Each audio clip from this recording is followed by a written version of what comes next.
आज प्रातः मेरा विषय नए नियम से है। पहले मती के दूसरे अध्याय के प्रथम पद से पढ़ेंगे, दूसरे अध्याय से पहले पद से लेकर आरंभ करते हुए, और फिर मैं चौथे अध्याय के 14 और 15 पद भी पढ़ना चाहूंगा कि उसमें से आज का विषय चुनूं। मुझे पवित्र वचन पढ़ना अच्छा लगता है क्योंकि यह स्वयं परमेश्वर है। हेरोदेस राजा के दिनों में जब यहूदियों के बैतलहम में यीशु का जन्म हुआ तो देखो, पूर्व से कई ज्योतिषी यरूशलेम में आकर पूछने लगे, यहूदियों का राजा जिसका जन्म हुआ कहाँ है? क्योंकि हमने पूर्व में उसका तारा देखा है और उसे प्रणाम करने आए हैं। तब चौथे अध्याय और 14वें पद में भविष्यवक्ता के विषय में बोल रहा हूँ, ताकि जो यशायाह भविष्यवक्ता के द्वारा कहा गया था वह पूरा हो कि जबूलून और नप्ताली के देश, झील के मार्ग से यरदन के पार अन्य जातियों का गलील, जो लोग अंधकार में बैठे थे उन्होंने बड़ी ज्योति देखी, और वे जो मृत्यु के देश और छाया में बैठे थे उन पर ज्योति चमकी। इसमें से मैं अपना विषय इस तरह से चुन रहा हूँ कि प्रकाशित महान ज्योति, यह एक असाधारण लेख या वचन है, और इस समय के लिए लोगों ने इस प्रकार के विषयों पर बहुत सा प्रचार किया है, जैसे कि सराय में कोई जगह नहीं, बड़े दिन के अवसर पर, और यूसुफ और मरियम और प्रभु यीशु का जन्म। कल मैं सोच रहा था कि मैं इस विषय को भिन्न कोण से लूंगा, और वो उनसे भिन्न होगा जो आपने अपने रेडियो या दूरदर्शन पर सुने हैं। और जब मैं ऐसा सोच रहा था तब यह ज्योतिषियों और सितारे की बात मेरे मस्तिष्क में आई, और मैंने सोचा कि मजूसियों को मसीह से क्या लेना देना था। अतः कल देर रात तक, जब तक मैं सोया नहीं, मैंने अध्ययन कक्ष में बैठकर पुराने पवित्र शास्त्र के विद्यार्थियों के लेख आदि पढ़े, ताकि उससे आज के इस विषय पर कुछ प्रकाश पड़ सके। फिर इन बातों के बारे में कहना असाधारण ही है, क्योंकि परमेश्वर असाधारण है। परमेश्वर असाधारण रीति से काम करता है और कभी-कभी असाधारण समय पर असाधारण काम कर देता है, क्योंकि वो बहुत असाधारण है। और जो उसकी सेवा करते हैं वे भी असाधारण लोग होते हैं, बड़े अलग और अजीब होते हैं। अतः इस बड़े दिन के मौसम में हम अपना ध्यान क्रिसमस पर जब लगाते हैं तो यह बहुत ही बुरी बात लगती है कि हमें इसको एक लोक कथा सांता क्लॉज से जोड़ना पड़ता है, बजाय इसके कि हम देखें कि वास्तविक क्रिसमस क्या है, क्या होना चाहिए। आज देश में बहुत से छोटे छोटे बच्चे क्रिसमस को इसके अलावा दूसरे रूप में नहीं जानते कि क्रिसमस पर उन्हें खिलौनों से भरी गाड़ी मिलेगी और कोई रहस्यमयी बारहसिंगा घर पर दस्तक देगा। जब बाद में उन्हें सच्ची कथा या बात का पता चलता है, इससे उनके विश्वास को ठेस ही पहुंचती है। जब यह सच्ची क्रिसमस की कहानी को जान लेता है, और बारहसिंगा का या इस मनुष्य से जो तंबाकू का पाइप मुंह में दबाए और अपने कोट में रोए चिपकाए, उसका क्रिसमस से कुछ संबंध नहीं है। यह हमारे आशीषित प्रभु यीशु का जन्म था, और यह अति असाधारण बात है कि परमेश्वर ने किस तरह से यह जन्म दिया कि दुनिया के इतिहास में कभी ऐसा नहीं हुआ था। उस घटना को ठीक यीशु के जन्म के लिए ही घटना था, इसे ठीक इसी समय पर होना था। अब कुछ समय के लिए आइए अब यीशु या क्रिसमस के संबंध में बातचीत करें। यह वो समय था जब कातिल हेरोदेस गद्दी पर बैठा था, राजा था। इस हृदयहीन मनुष्य को ऐसे ही समय में राजा होना था, क्योंकि हम पवित्र शास्त्र के उस पवित्र लेख को जानते हैं जिसमें कहा गया है कि उसने 2 वर्ष तक के लिए सभी बच्चों को मरवा डाला, और ऐसा उसने मसीह को पाने की कोशिश में किया, और ऐसा ठीक उसी समय होना था। और उसी समय कर को देने के लिए नाम लिखाई होनी थी, ताकि मरियम और यूसुफ अपने पैतृक नगर यरूशलेम जा सके जहां उनके जन्म और वहां के मंदिर और न्यायालय में दर्ज थे, जहां उनसे कर लिया जा सके, और मसीह को बैतलहम में ही जन्म लेना था। वे वहां से कितने ही मील दूर थे जब मसीह का जन्म हुआ, और हम देखते हैं कि वहां तक पहुंचने में उन्हें कितने ही कष्टों से गुजरना पड़ा था। अब देखिए कि उनके पास साधन संपन्न एम्बुलेंस रोगी वाहन नहीं था कि उसमें मरियम को ले जाते, और जैसा कि आज हम करते हैं, उनके पास न जाने का कोई बहाना नहीं था। यह राजा की आज्ञा थी, कोई बहाना नहीं चलेगा, यह आज्ञा पूरी करनी है। राजा ने कहा है, पत्नी की क्या हालत है या इसको नहीं देखना है, उन्हें अपने घर लौटना ही है। उसमें माँ बनने वाली स्त्री के लिए कोई आराम नहीं है जो छोटे बच्चों को जन्म देने जा रही है।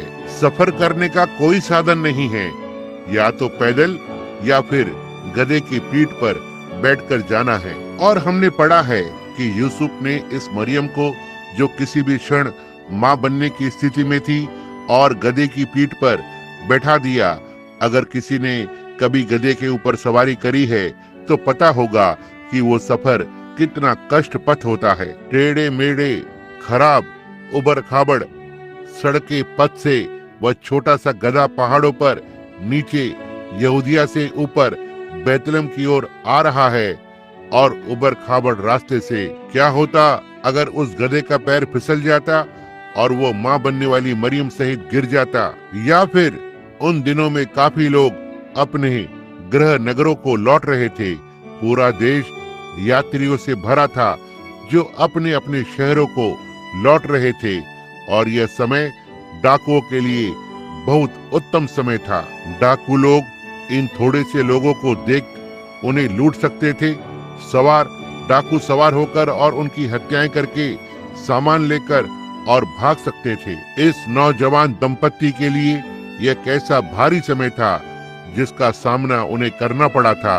और फिर क्या होता, इसके अलावा क्या होता यदि विनाशकारी जानवर, अगर शेर या उन सुनसान स्थानों में उन्हें फाड़ डालता। दिन में से होकर उन्हें गुजरना था। क्या होता यदि किसी जंगली जानवर ने इस जोड़ी को पकड़ लिया होता। एक छड़ी हाथ में लिए यूसुफ क्या कर पाता या मरियम क्या कर पाती, जिसके लिए हिलना डुलना भी मुश्किल था। उन्हें इन सभी हालातों से दो चार होना था। मगर हमें इससे शांति मिलती है कि हमारा भविष्य हमारे हाथों में नहीं, वरन परमेश्वर के पास है, उसके हाथों में है। और उसने वैसा होने के लिए पहले से सारा कुछ तय किया है। तब उसकी योजना में कोई भी विघ्न उत्पन्न नहीं कर सकता।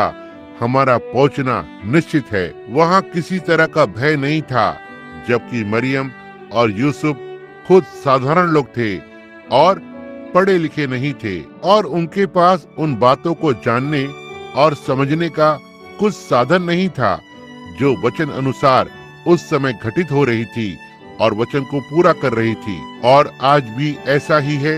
इन दिनों में आज हम रह रहे हैं, परमेश्वर चल फिर रहा है और बहुत सी बातें हो रही हैं, मगर हम में से अनेकों इस बारे में कुछ नहीं जानते। अभी यहाँ रिकॉर्डिंग रूम में एक युवती ने मुझसे पूछा कि हस्तलेख व हवा में स्पुतनिक नामक विषय पर मैं कब वचन प्रचार करूंगा, क्या अगले रविवार को? मैंने कहा मुझे नहीं मालूम, मगर समय की इस निरंतर बढ़ती हुई काली परछाई में परमेश्वर का महान हाथ सावधानी से आगे बढ़ा जा रहा है। कोई उसे रोक नहीं सकता। आज हम ये देख सकते हैं कि वह छोटा सा गधा और दोनों यात्री अंत में अपनी मंजिल पर पहुंच गए। वो रेगिस्तान से गुजरते हुए वहां रात को पहुंचे। मौसम बहुत गर्म था और हम ये कह सकते हैं कि वे बैतलहम के पूर्व में उस पहाड़ पर बैठ गए। और बैतलहम एक घाटी में है और वहाँ छोटा सा पहाड़ है, और वो सड़क जो बैतलहम में आती है पूर्व के छोर से घूमती हुई वहाँ नगर में पहुँचती है। कोने के पास अंतिम मोड़ पर जब आप पहाड़ी से नीचे उतरना शुरू करते हैं तो वहाँ एक कटे हुए पत्थरों का एक ढेर पड़ा है। इतिहासकारों का यह कहना है कि मरियम और यूसुफ ने वहां रुककर सुस्ताया होगा, इससे पहले कि वे वहां नगर में प्रवेश करते। आइए हम यूसुफ को देखें। उसने सावधानी से अपनी छोटी दुल्हन को गधे की पीठ पर से उतारकर और उसे चट्टान पर बैठा दिया है। उसने कहा, प्रिय, हमारे नीचे वो नगर दिखाई दे रहा है जहां शायद हमारा आने वाला यह नया मेहमान जन्म ले। मैं कल्पना कर सकता हूँ जब आकाश में तारे तेजी से जगमग जगमग कर रहे थे, वे वहां देख रहे थे। जब वे बैठकर उस पूर्वी भाग में स्थित उस बेतलहम नगर को देख रहे थे, और जब वे वहां बैठे थे और सितारों को आश्चर्यचकित होकर देख रहे थे, तब वहां से पूर्व में सैकड़ों मील दूर एक और दृश्य उभर रहा था। आप जानते हैं कि परमेश्वर अपने भूमंडल में कार्य करता है। वो किसी एक देश में कुछ तैयार करता है और उसको आकार देता है कि वह दूसरे देश की स्थितियों में उपयुक्त ठहरे। यहाँ हम देखते हैं, जैसा कि बहुत से इतिहासकारों ने बताया है, कि उधर पूर्व में यह जो ज्योतिषी थे, जैसा कि हम उन्हें जानते हैं, आज उन्हें कम या अधिक खगोल विद्या के जानने वाले के रूप में गिना जाता है और उन्हें भविष्य बताने वाला नहीं माना जाता है, मगर ज्योतिषी की एक बनावटी शाखा है जिसे भविष्य बताने वाला कहा जाता है, और लोग उसके पीछे भागते हैं, जो कि सच्ची ज्योतिष विद्या की एक रद्दी या बेकार गलत विचारधारा है। महान इतिहासकार हैम्पटन कहता है कि यह वे ज्योतिषी मादी फारिसी मूल के थे। आइए हम थोड़ा उनके जीवन को देखें। हम पाते हैं, और मादी फरीसी को हमारे प्रभु यीशु का सुसमाचार का कुछ ज्ञान तब मिला था जब वह बाबुल में थे।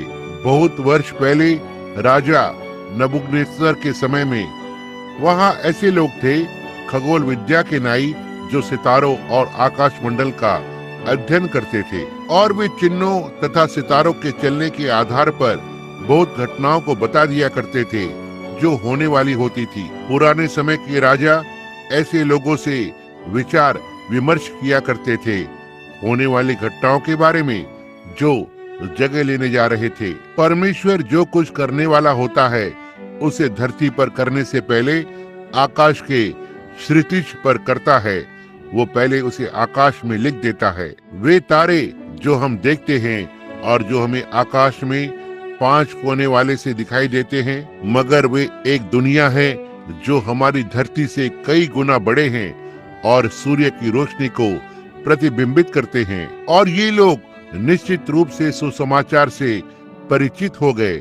इजराइल की बंधुआई के वर्षों में 70 वर्ष कसदियों के देश में, और निश्चय ही दानियल को मजूसी का प्रधान बनाया गया।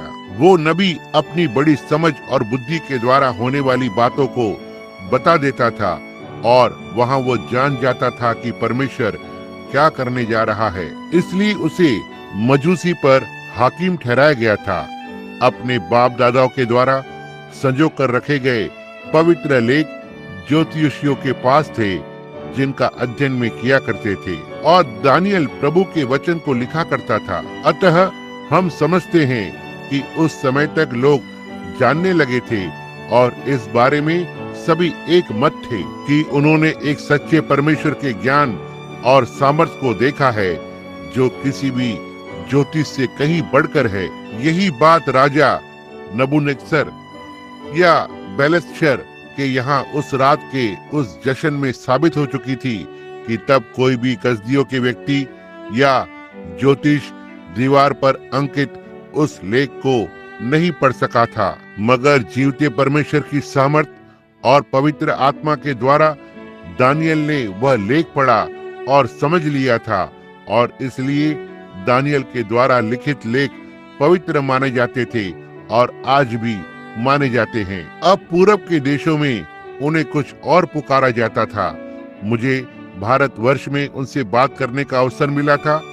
उन्हें अब मुसलमान कहकर पुकारा जाता है, मगर वे वास्तव में मादी फारिसी थे, और वे भारतीय लोगों को अशुद्ध लोग कहा करते थे और मादी फारिसी वास्तव में मुसलमान हैं, और यही लोग मूल रूप से राजा नबूकदनेस्सर के संग थे, और उनके ज्ञानी लोग उन प्राकृतिक विज्ञान का अध्ययन करने वाले थे, और उसी के द्वारा वो होने वाली आत्मिक बातों को पहले से बताया करते थे। अतः पिछले सैकड़ों वर्षों में दानियल की शिक्षा के लेखों आदि को उन लोगों ने संभाल कर रखा हुआ था।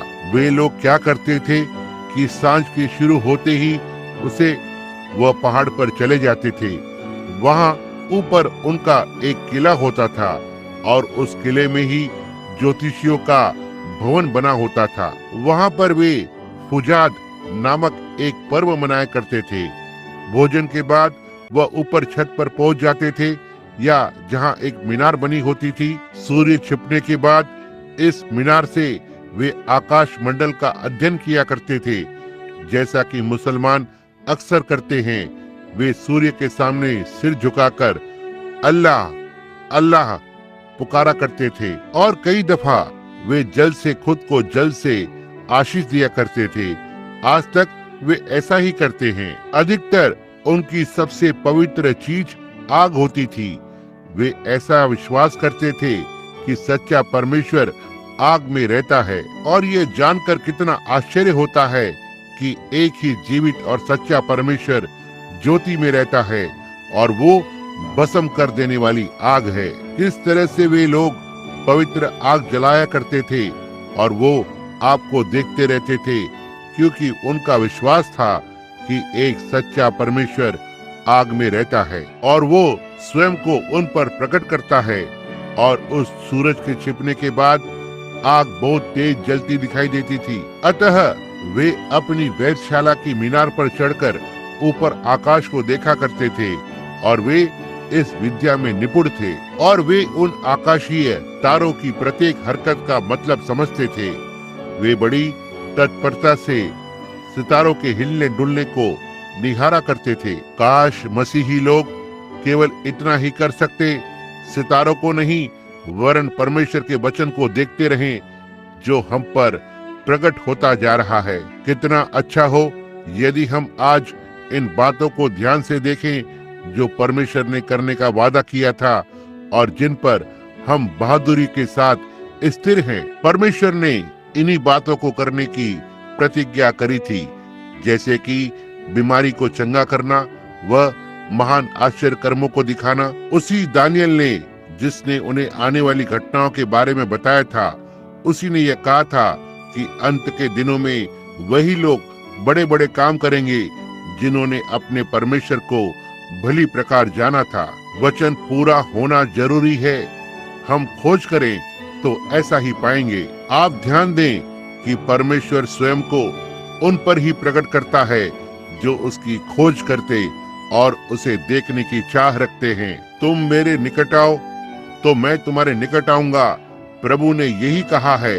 और कभी कभी परमेश्वर ऐसी घटनाएं होने देता है कि हम उसके निकट आ सके, क्योंकि परमेश्वर ने यकीनन कुछ घटनाओं के घटित होने को ठहराया है, और वे उसके समय की महान घड़ी की टिक टिक के संग नियत समय पर घटती है। अब हम कहेंगे कि जश्न के बाद, सूर्य छिपने के समय के आगे, शीश झुकाने के बाद हमारी वो जो ज्योतिषों की पार्टी उस मीनार पर चढ़ती है, जहां वो आकाश के तारों का अध्ययन करेंगे।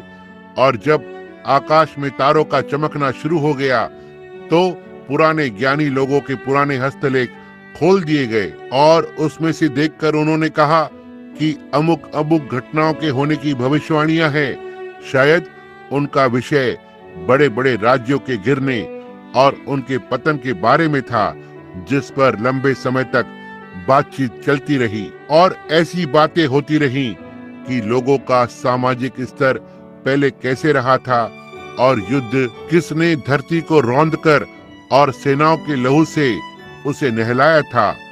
जो आत्मिक मनुष्य होते हैं वे आत्मिक चीजों को समझते हैं। वे समझते हैं कि दूसरे समयों में क्या गलतियां रहीं और कितने शर्मनाक काम हुए। वे समझते हैं कि पवित्र अग्नि हवा में ऊपर उठी और फिर गायब हो गई, यानी एक जीभ परमेश्वर का प्रतीक बनी। और जब लगभग मध्य रात्रि का 10 या 11 बजे का समय रहा होगा और मेहमान वहाँ बैठे थे, शायद अपने भजन गा रहे होंगे या हो सकता है वो प्रार्थना कर रहे हो, हमें नहीं मालूम कि वो क्या कर रहे थे। इतिहासकार इस बाबत कुछ नहीं बताते हैं, मगर जो भी हो वह एक आत्मिक मन स्थिति में होंगे, क्योंकि जहाँ एक मत होकर आत्मा में उपासना होती है, परमेश्वर वहीं होता है। आज सुबह परमेश्वर हमारे मध्य आएगा। वो इस प्यारी बीमार बच्ची को चंगा कर जीवन देगा और आप में से बहुतों को चंगा करेगा जो कैंसर व अन्य रोगों से मरने वाले हैं। यदि हम उसके वचन और उसके साथ एक आत्मा में बन सकें, ऐसा होगा तो परमेश्वर खुद को प्रकट करेगा। वो हमेशा ऐसा ही करता है। इम्माउस के रास्ते पर उसके जी उठने के बाद जब थियोफिलुस और उसके दोस्त ने उससे बात करी और पवित्र शास्त्र की चर्चा हुई, तो मसीह में छिपे परमेश्वर ने स्वयं को उन पर प्रकट कर दिया। तब इसी मार्ग पर लौटते समय उन दोनों ने कहा, जब वो मार्ग में हमसे बातें करता था, तब क्या हमारे हृदय में उत्तेजना उत्पन्न नहीं हुई थी? ऐसा ही हुआ, क्योंकि उन्होंने वचन के बारे में कुछ बातें करी थी और वे ज्योतिषी अपनी पुराने पांडुलिपि का अध्ययन कर रहे थे, जो उनसे पहले जो ज्योतिषी ने लिखी थी। मैं इस समय उस पुस्तक के नाम का उच्चारण नहीं कर पाऊंगा जो उनका पवित्र शास्त्र था। वे उसे शायद जिदाको या कुछ ऐसा ही पुकारते थे, जिनके हवालों को या संदर्भों को पढ़ते थे और पवित्र लोगों के लेख से उन्हें मिलाकर देखते थे। वे देख रहे थे कि उनके कितने ही पूर्वज मूर्ति पूजा करने लगे थे और इससे उनके लोगों की निंदा व नाम धराई हुई थी। इसमें कोई संदेह नहीं कि उनके अपने सिर भी शर्म से झुके हुए थे, मगर फिर भी वहां जल रही पवित्र अग्नि सत्य परमेश्वर के प्रतीक के रूप में जल रही थी। फिर मैं देख रहा हूँ, किले में से कोई एक जन हाथों में पुराने लेखों का बंडल लेकर आया। उसने उन्हें उन लोगों के सामने बिछा दिया जो उस वेधशाला की मीनार पर बैठे सितारों को देख रहे थे कि वो किस प्रकार से ठीक ठीक परमेश्वर के तय किए नियम पर स्थित है और पिछली रातों की तरह सब कुछ सामान्य रीति से चल रहा था। और वहां जब वे विगत राज्यों के पतन पर चर्चा कर रहे थे, तो उन्होंने दानियल नबी के लेख का एक अंश पढ़ा, जिसमें लिखा था, फिर तूने क्या देखा कि एक पत्थर ने बिना किसी के खोदे आप ही आप उखड़कर उस मूर्ति के पांव पर लगकर जो लोहे और मिट्टी के थे उनको चूर चूर कर डाला और वे भूसी की तरह हवा में ऐसे उड़ गए।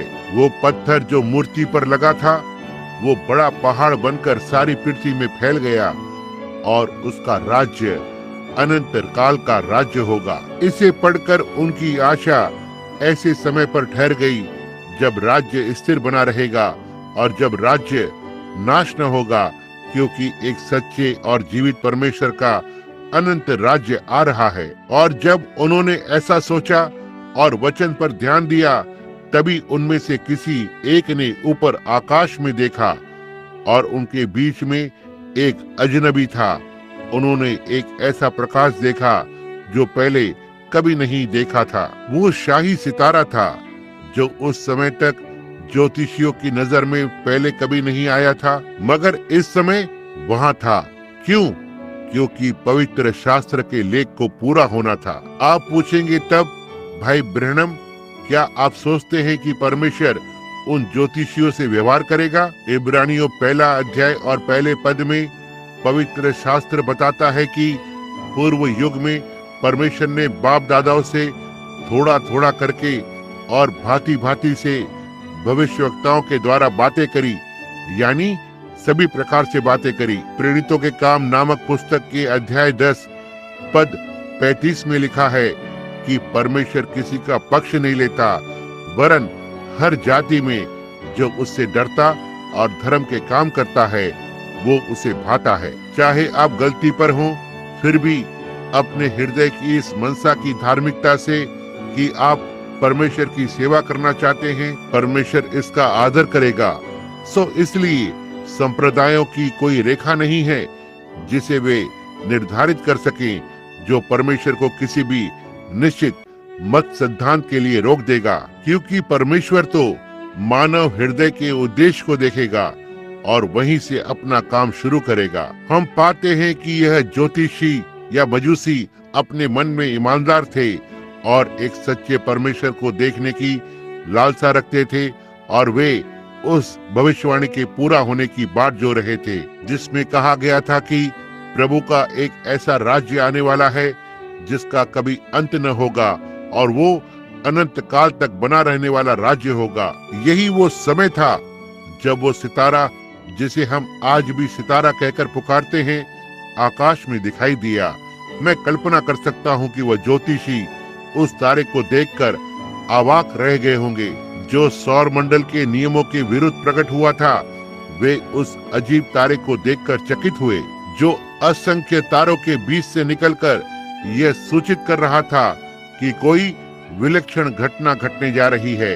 मैं सोचता हूँ कि इस जगह आप मेरे शब्दों की पंक्ति के मध्य में छिपे अर्थ को समझ लेंगे कि मेरा मतलब क्या है। आज परमेश्वर ने सारे प्राकृतिक नियमों के विरुद्ध खुद को हम पर प्रकट करके यह प्रमाणित किया है कि वह मुर्दों में से अपनी दिव्य देह सहित जी उठा था और आज भी जीवित है। उसका चित्र जो यहाँ है वो सारी दुनिया के नास्तिकों के तर्कों को नकार रहा है और वो सदा काल तक जीवित है। यही प्रमाणित कर रहा है परमेश्वर अपने ही असाधारण तरीके से अपने काम करता है। लेकिन उन लोगों ने आकाशीय और स्वर्गीय प्रकाश देखे थे, मगर ये ज्योति उन सभी से भिन्न थी। आज हमने नामधारी गिरजों के प्रकाश देखे हैं, हमने मेथोडिस्ट, बैप्टिस्ट, पेंटिकॉस्टल, प्रेस्बिटेरियन के प्रकाशों को देखा है, मगर उनके लिए जो उसकी बाट जो रहे हैं, यहाँ एक भिन्न प्रकार का प्रकाश चमकना शुरू हो गया है जो इसकी घोषणा कर रहा है वो कल, आज और युगानुयुग एक सा है। अपनी शानदार सुंदरता व सामर्थ्य से भरी एक स्वर्गीय दिव्य देह की सामर्थ पवित्र आत्मा के रूप में उसकी कलीसिया में आ गई है इन अंतिम दिनों में कलीसिया के लिए, और वो बता रहा है कि उसके जी उठने की सामर्थ और अनंत काल तक जीवित रहने की सामर्थ जो कि अनंत ज्योति है, वही अब उसी पर विश्वास करने वालों के बीच में है। ओह, ये जान लेना कितना अद्भुत है कि वो कैसे कैसे काम करता है। वे ज्योतिषी, वे वहाँ गूंगे से अवाक खड़े रह गए थे, एक दूसरे से बात नहीं कर सकता था।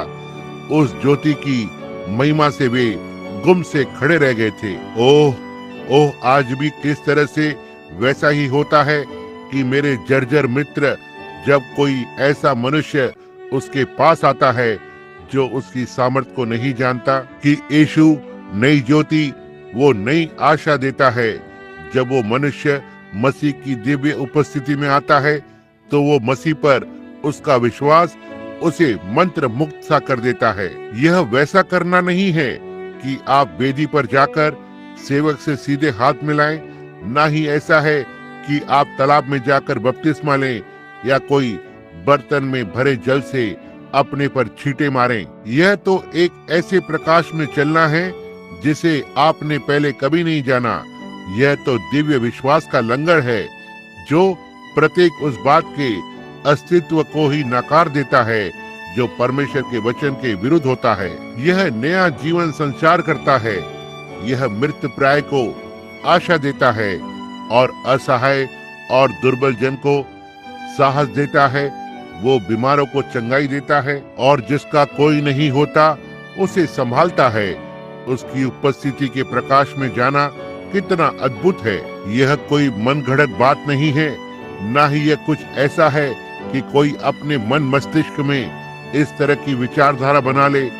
यह तो सीधे उस महिमा में महाराजा और जीवते परमेश्वर के अनंत प्रकाश में प्रवेश करना है।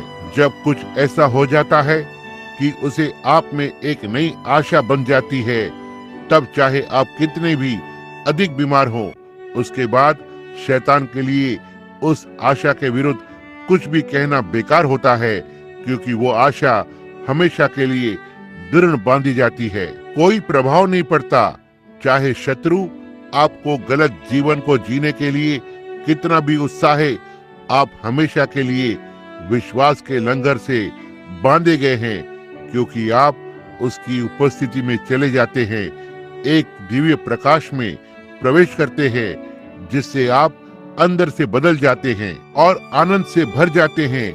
आपके हृदय में उद्धार की घंटी बजने लगती है, जिसके बारे में दुनिया को कुछ भी खबर नहीं होती कि आप मृत्यु से पार होकर जीवन में प्रवेश कर चुके। मृत्यु और उसकी परछाई आपसे दूर चली जाती है, और जब आप इस दिव्य प्रकाश में आ जाते हैं, तब एक नई सृष्टि बन जाते हैं। वे ज्योतिषी उस प्रकाश को देखते ही मंत्र मुग्ध खड़े रह गए। अंत में मैं सुन सकता हूँ कि एक ने दूसरे से कहा, ओह, क्या यह एक अद्भुत चिन्ह नहीं है कि कुछ विशेष घटित होने वाला है। सच है कि आज जब हम प्रभु यीशु की दिव्य उपस्थिति में आते हैं, तो यह एक स्वर्गीय चिन्ह होता है कि कुछ विशेष होने जा रहा है। उसकी महिमा में दूसरी आमद निकट है। और उन्होंने एक दूसरे की ओर देखा, और थोड़ी देर बाद शायद सारी रात उस प्रकाश को देखते रहे। वो कैसा चमकदार था, और दूसरे सभी तारों से तेज चमक रहा था।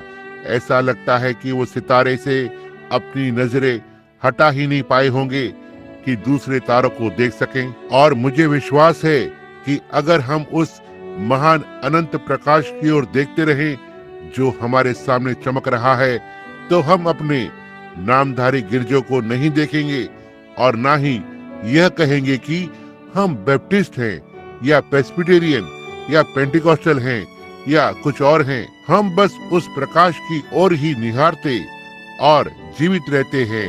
वो अनंत प्रकाश की धाराएं हैं। और जब वे उसे देखते रहे, जब प्रातः को सूर्य उदय हुआ, दिन में वे लोग सोया करते थे।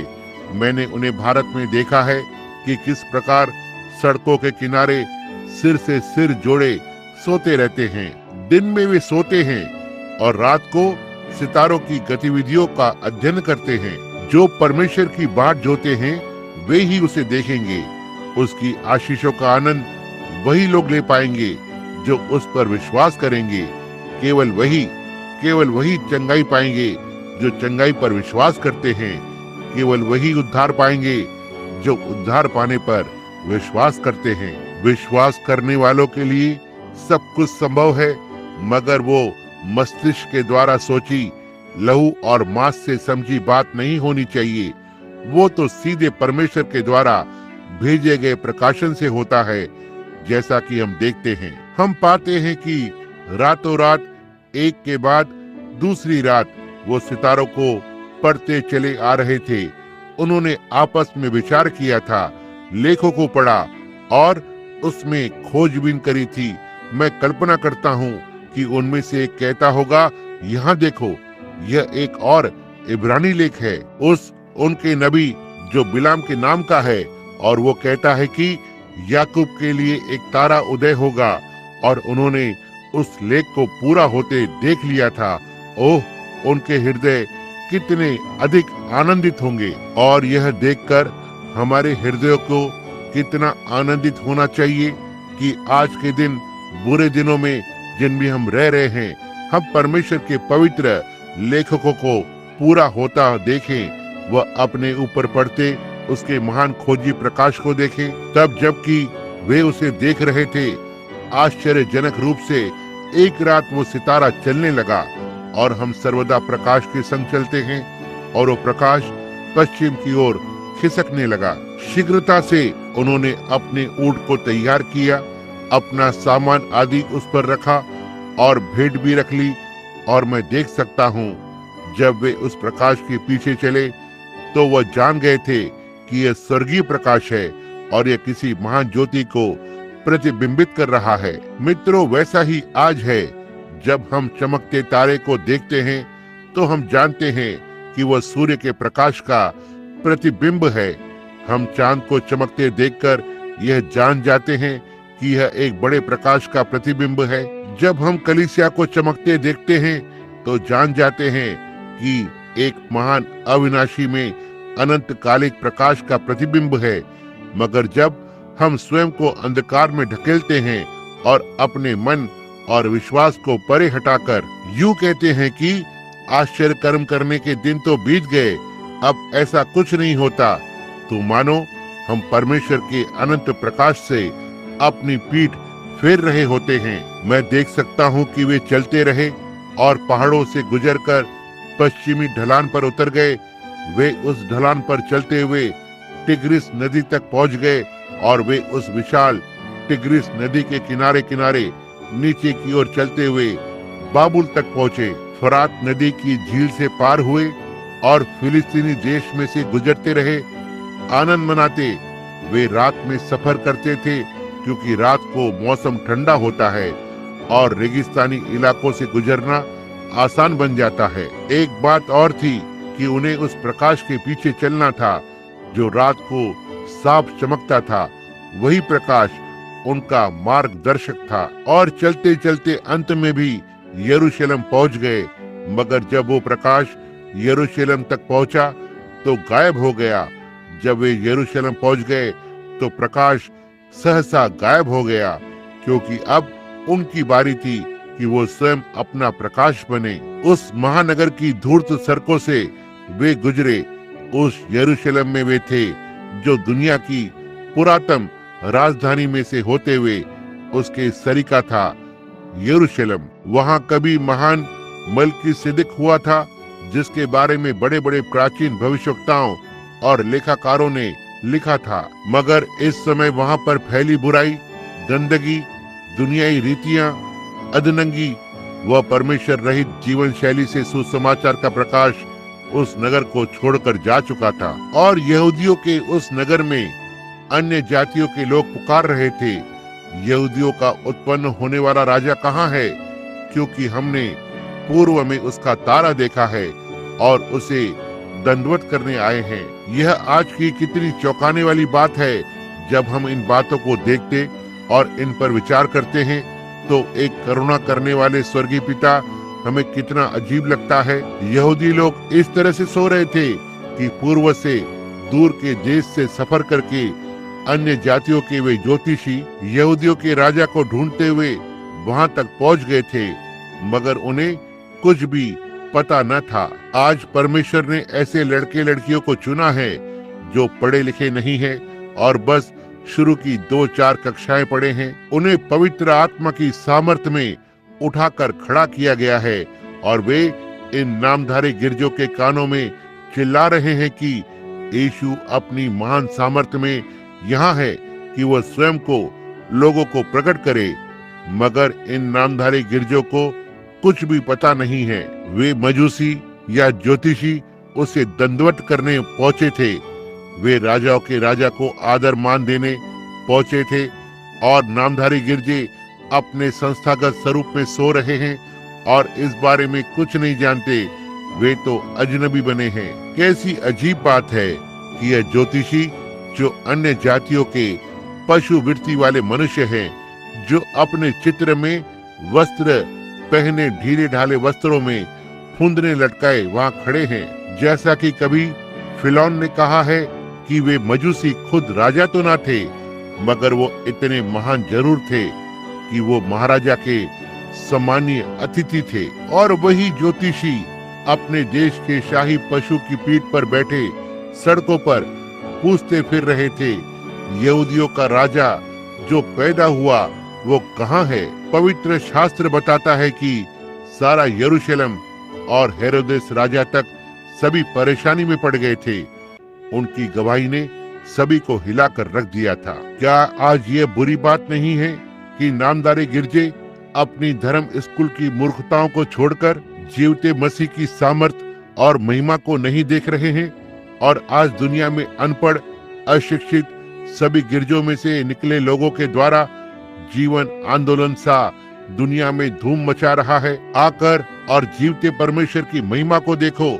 पवित्र आत्मा वैसे ही उंडेला जा रहा है जैसा शुरू में उंडेला गया था। पवित्र वचन को तो पूरा होना ही है और यही अंत समय है। और सड़कों से गुजरते हुए इन ज्योतिषियों ने राजा से लेकर कुम्हार तक को इस सुसमाचार से हिलाकर रख दिया कि वो राजा कहाँ है, वो राजा कहाँ है।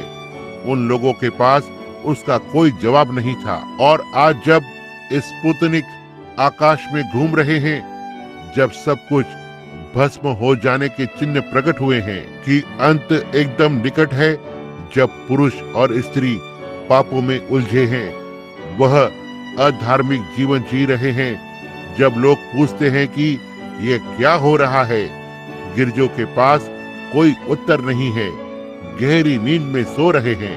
मगर पवित्र आत्मा जो परमेश्वर का अविनाशी और अनंत प्रकाश है, वह उन लोगों पर चमकता है जो उसे ग्रहण कर सकते हैं और जो उसे ग्रहण करेंगे। वो प्रकाश गायब हो चुका था, वे अपनी गवाही दे रहे थे और अंत में वहां के राजा ने सभासदों की एक सभा बुलवाई और पुराने पवित्र नबियों के लेख और ज्ञानियों के लेखों को खोला गया।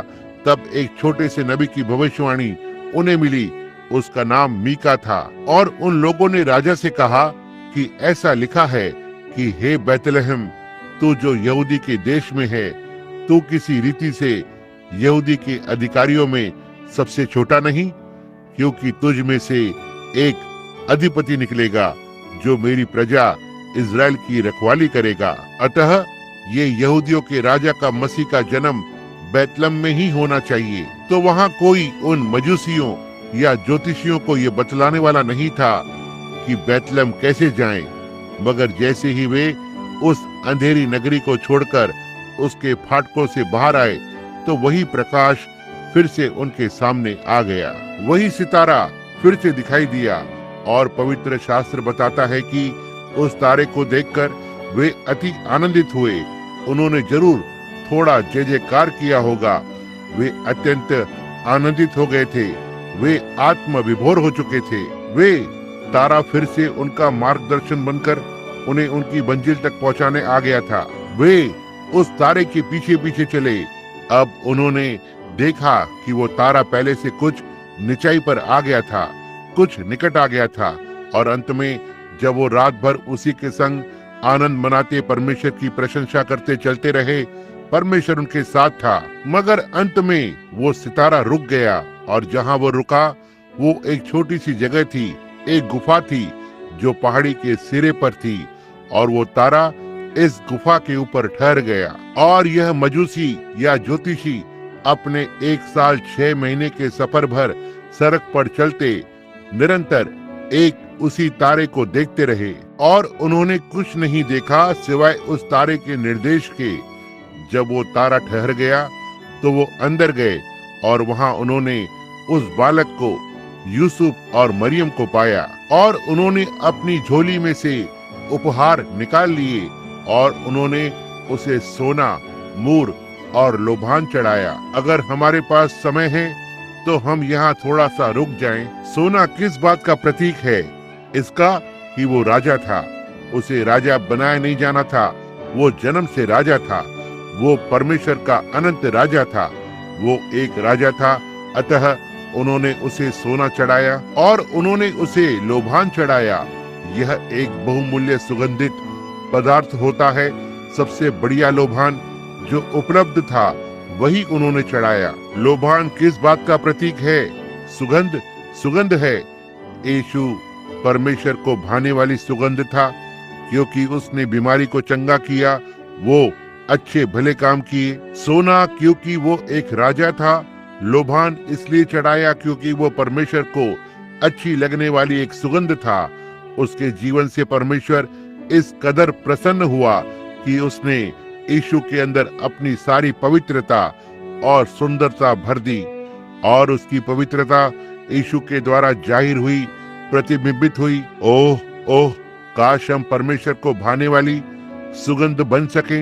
यदि परमेश्वर की पवित्रता हमें प्रतिबिंब हो सके, काश हम अपने जीवन से यीशु की तरह, नासरत के यीशु के जीवन की तरह अच्छे भले काम करें, जब तक कि यह प्रभु के लिए एक सुगंधित सुगंध न हो जाए। मगर हम उपहास करते, संदेह करते, तर्क करते हैं। यही कारण है कि यह सब परमेश्वर के नथनों में बदबू की तरह बन जाता है।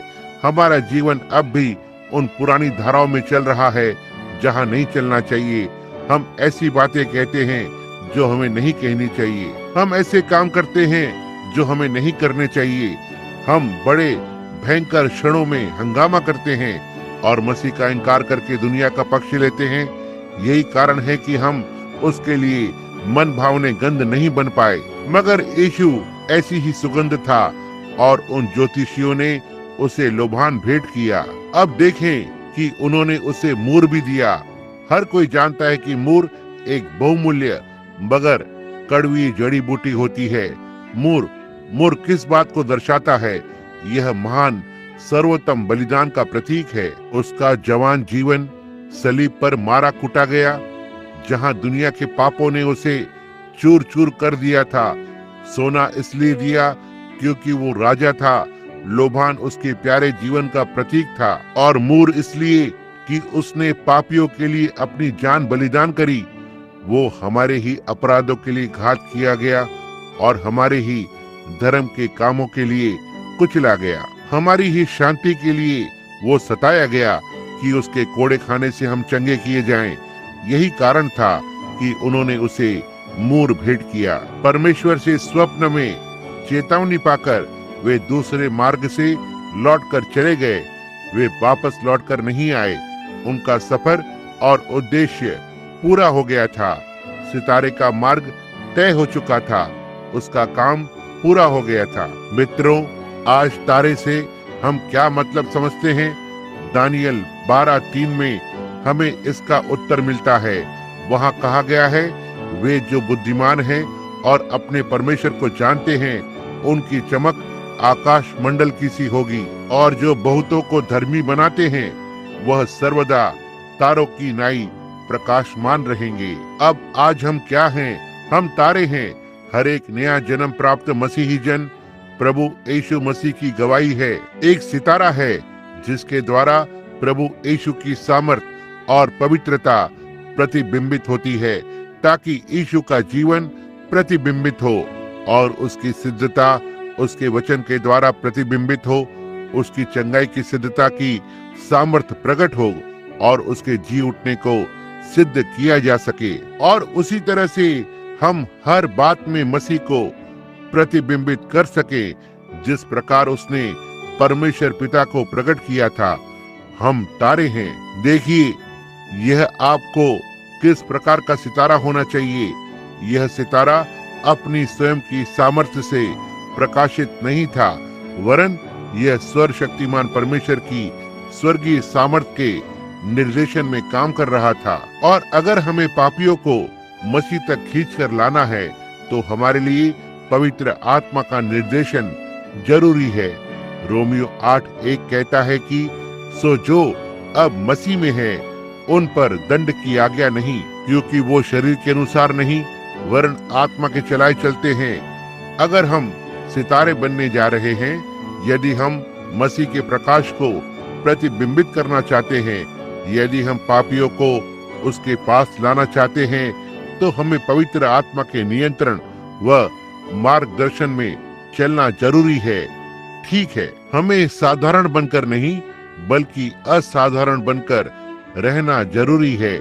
हम आम आदमी बनकर नहीं चल सकते, क्योंकि परमेश्वर के लोग कुछ विशेष तरह के होते हैं।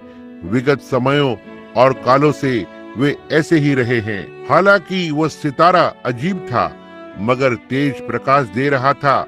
मैं दुनियाई शिक्षा में, दुनियाई मामलों में चमकदार और बेहतरीन नहीं था, वरन प्रभु की दृष्टि में एक सर्वोच्च बलिदान के रूप में चमकदार और बेहतरीन था। जैसा ज्योतिषियों ने किया था, हम राजाओं के राजा के सामने दंडवत करते हैं कि उसका प्रकाश हम में से सभी पर चमके। आप एक सितारा हैं।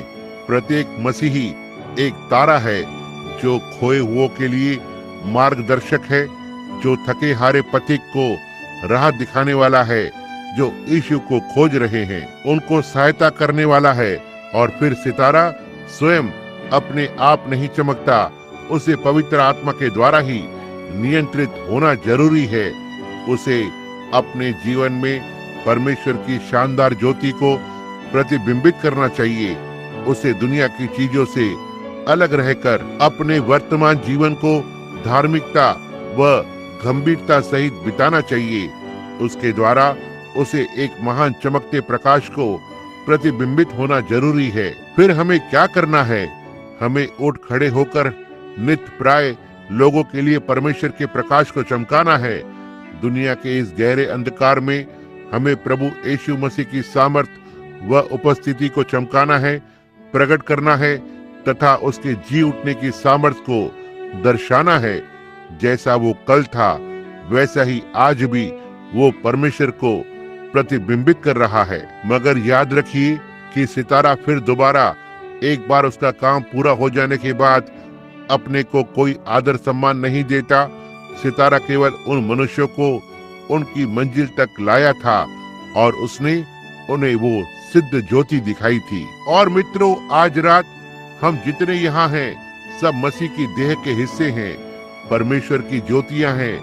मगर इसमें हमारा कुछ सम्मान नहीं है जब हमारे पास हमारा धैर्य है और हमारा वो व्यक्ति जिसकी हम अगुवाई कर रहे हैं, तो हमें अपने को भूल और नाकार कर उन्हें उस महान ज्योति प्रभु यीशु मसीह के पास लाना चाहिए, जो सिद्ध ज्योति है, जो चमकती है और जगत में आने वाले हर एक मनुष्य पर चमकती है, प्रभु यीशु मसीह। यह कपोल कल्पना नहीं है जैसे सांता क्लॉज की कथा या नामधारी की कोई बात हो, मगर यह यीशु मसीह है जो जीवते परमेश्वर का पुत्र और सत्य सिद्ध ज्योति है। आइए हम प्रार्थना करें। हम अपने सिरों को इस मिट्टी की ओर झुकाए हैं जहां से परमेश्वर ने हमें उठाया था।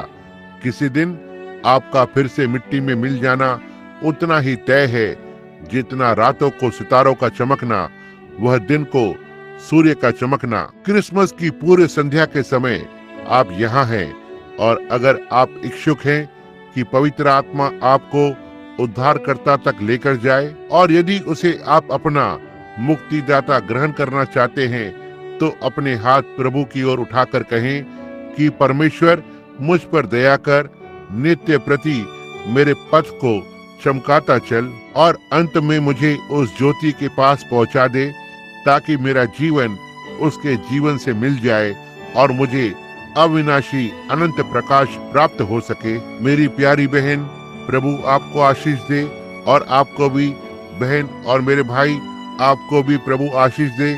वहाँ पीछे की ओर मेरे भाई, आपको बहन, परमेश्वर आपके उठे हाथों को देख रहा है। ओह बहन, प्रभु आपको देख रहा है। जी हाँ महिला, इधर प्रभु यकीनन आपको देख रहा है। हे यीशु, आज प्रातः अपना पवित्र आत्मा भेज दे और मेरे गलत जीवन को सुधार दे। मैं इधर उधर दौड़कर गिरजों में जाता रहा हूँ। मैं कैथोलिक था, फिर मैं बैप्टिस्ट था, फिर मैं प्रेस्बिटेरियन रहा और फिर पेंटिकॉस्टल गिरजे में रहा। मैं सब तरफ घूम चुका हूँ। प्रभु, मैं इस नतीजे पर पहुंचा हूँ। मैं बस सोचता हूँ कि मुझे नहीं मालूम कि मैं आज कहाँ खड़ा हूँ, मगर अब होने दे प्रभु कि वो स्वर्गीय देह, वो भोर का तारा जो परमेश्वर का महान आत्मा है, वह मुझे उसमें लेकर जाए जहाँ मुझे मेरे स्थान पर होना चाहिए, जहाँ मुझे मेरे हृदय की चरनी में उसे झुला सकूं, ताकि वह मुझे काले सायों, मौत की काली छाया में से, मृत्यु की घाटियों में से लेकर चले और मुझे कोई भय न लगे जब मैं जीवन के उस मार्ग पर पहुंचूं। समाप्त करने से पूर्व क्या कोई और हाथ उठाएगा? श्रीमान, आपको आशीष दे। आपको श्रीमान, और आपको श्रीमान। जी हाँ, पुरुषों के लिए यह महान समय है श्रीमान, और अवसरों पर महिलाएं अधिकतर प्रभु को ग्रहण करती हैं। इस बार पुरुषों ने अधिक संख्या में हाथ उठाए हैं। वास्तव में ये सभी वे बुद्धिमान पुरुष हैं जो उन मजूसियों की तरह खोजते हुए उस प्रकाश के पीछे पीछे चले आए हैं। परमेश्वर आपको चाहता है। छोटी मरियम और यूसुफ जब उस नगर में पहुंचे तब यीशु का जन्म हुआ था। वे ज्योतिषी काफी दूर से काफी समय लगाकर अपना सफर पूरा करके आए थे, मगर सितारे ने उनको राह दिखाई और अंत में वे अपने मंजिल पर पहुंच गए थे। अब देखिए कि आप भी बहुत ही समय से एक मसीही बनना चाहते थे। हो सकता है आपने जीवन का काफी सफर तय किया हो, मगर आज प्रातः आपका लक्ष्य पूरा हो गया है। हो सकता है आप उसे अपना मुक्तिदाता ग्रहण करें, जबकि आप हृदय के हिंडोले में उसे रखेंगे। वेदी की पुकार को समाप्त करने से पहले एक बात और कहना चाहता हूँ। प्रभु आपको आशीष दे। बहुत अच्छे, धन्यवाद। अब कितने लोग यहाँ पर यूं कहेंगे, हे प्रभु, मुझे पवित्र शास्त्र के वचनों से ये पता चला है और वचन कभी टलेगा नहीं कि मूर जो भेंट चढ़ाया गया, ये इस बात का प्रतीक है कि तेरा जीवन उंडेला गया है। हमारे पापों के लिए ही तू घात किया गया और तेरे कोड़े खाने के कारण हम चंगे किए गए हैं। तूने कोड़ों की मार को सहा और तेरे कोड़े के जख्म हमें चंगाई दे सकें। और प्रभु, आज मुझे तेरी चंगा करने वाली सामर्थ्य की आवश्यकता है। तू मेरे जीवन से सारा संदेह और अविश्वास दूर कर दे। इसे मुझसे दूर कर दे कि फिर मैं कभी संदेह न कर सकूं, और होने दे कि मैं नम्रता पूर्व तेरे पास अभी आ सकूं और अपनी चंगाई के लिए तुझ पर विश्वास करूं। आप जो बीमार हैं, कृपया हाथ उठाएंगे। मेरे प्रिय मित्र, परमेश्वर आपकी विनती स्वीकार करता है। क्या आप उस पर संदेह कर सकते हैं? यकीनन नहीं। वो आज ईस्टर पुत्र, उस क्रिसमस पुत्र के रूप में यहाँ उपस्थित है, परमेश्वर के पुत्र के रूप में यहाँ है और सब कुछ करने में सामर्थी है। वो सारी आवश्यकताओं को पूरा करता है। वो आपकी सारी जरूरतों को पूरा करता है। बस आप उसे ग्रहण करिए। पवित्र शास्त्र में हमें क्या करने के लिए कहा गया है? यही कि बीमारों पर हाथ रखो, वे चंगे हो जाएंगे। अब हे स्वर्गीय पिता, लोगों के छोटे झुंड को मैं आपके पास लाया हूँ। आज सुबह सितारे के सुसमाचार को सुनने के लिए आपके द्वारा भेजे गए। आप इनमें से सभी के साथ बातें करिए, चाहे वो किसी भी तरह का जीवन जी रहा हो। आप इनमें से शराब बेचने वालों के साथ बातें करते हैं और शराबी के साथ बातें करिए। आप वैज्ञानिकों के साथ बातें करते हैं और घरेलू महिलाओं के साथ बातें करिए। आप सेवकों को देखिए, आप गिरजों के सदस्यों को देखिए। आप तो परमेश्वर हैं और इतने अधिक महान हैं कि आपकी दृष्टि से कोई भी बच नहीं सकता।